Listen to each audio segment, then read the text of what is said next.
The enigmatic figure known as the Kurgan, originally named Vidar, emerged from the ancient lands bordering the Caspian Sea amidst the turbulent waters of a powerful flood that swept him away from his familial roots during his childhood.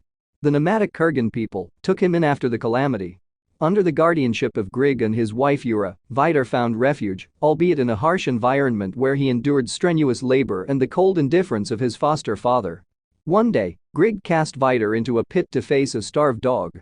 Remarkably, Vidar emerged victorious from this trial. However, in 970 BC, Grieg attempted to end his life with a savage blow to the head. Miraculously surviving this assault, Vidar retaliated in a gruesome manner, dispatching Grieg in his sleep.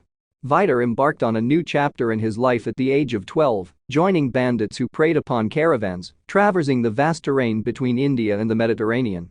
It was during this tumultuous period of his youth that Vidar's path converged with that of another immortal, the Bedouin, who became both his mentor and sole confidant. Under his tutelage, Vidar gleaned the esoteric knowledge of the game, a cryptic contest that defined the existence of immortals. Yet, fate is a capricious force, and Vidar's allegiance shifted, confronting the Bedouin, claiming his mentor's head, and inheriting not only his scimitar, but also the gift of prophetic visions.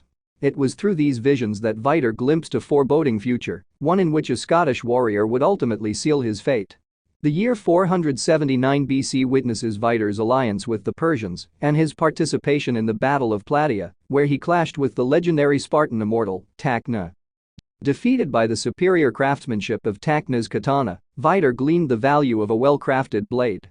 Across the millennia, Vidar's journey intertwined with the tides of history, from the fall of Rome to the rise of Genghis Khan's empire. In the year 1226, Vidar made the decision to re-engage in the game, and then, while traversing the British Isles, the Kurgan commissioned the crafting of a bespoke broadsword, notable for its modular design that allowed for discreet concealment. In 1275, in the Hanging Gardens of Babylon, the Kurgan crossed paths once more with his erstwhile adversary, now known as Juan Sanchez Villa-Lobos Ramirez. Their confrontation, fraught with tension and unanswered questions regarding a mysterious Scotsman, culminated abruptly as Ramirez swiftly evaded the Kurgan's inquiries and plunged into the waters below, deftly eluding further conflict. The Kurgan's ventures led him to Moscow from 1453 to 1535, where he left a trail of lifeless immortal adversaries in his wake. Venturing northward to Scotland, he became aware of latent immortal Conor MacLeod. In a bid to secure his quarry, the Kurgan forged an alliance with the enemy clan, with the singular condition that Conor remained untouched by all but him. But during the battle, Conor is rescued by his cousins. The climax of the Kurgan's pursuit unfolded in 1542 in Glencoe, where he confronted not Conor, but Ramirez, in a fight in which the Kurgan emerged triumphant. Departing from Scotland, he seeks new horizons, finding respite in Milan from 1611 to 1619.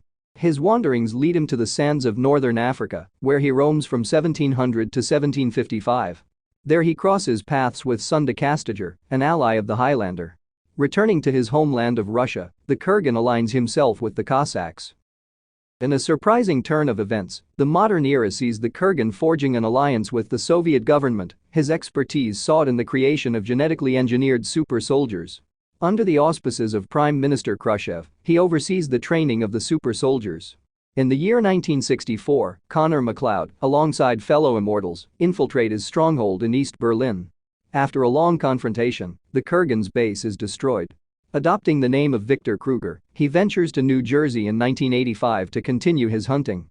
There he heard news over the radio about a sword fight in the parking of the Madison Square Garden. His suspicions falls upon Conor MacLeod, igniting a long confrontation in the heart of Manhattan. During this time he ends the life of Conor's immortal friend Castiger and the life of the immortal young Dole Kim in a scene that was deleted from the film. In order to throw Conor's concentration off, the Kurgan kidnaps his then-girlfriend, Brenda Wyatt. MacLeod follows them, and the two begin the final battle, with MacLeod finally winning. Kurgan's influence would continue to be felt in the world for some time to come. Conor MacLeod received a dark quickening from the Kurgan, resulting in the deaths of several innocent immortals at Conor's hands in early 1987, until Duncan MacLeod aided in purging Kurgan's last influences from his cousin's tortured mind.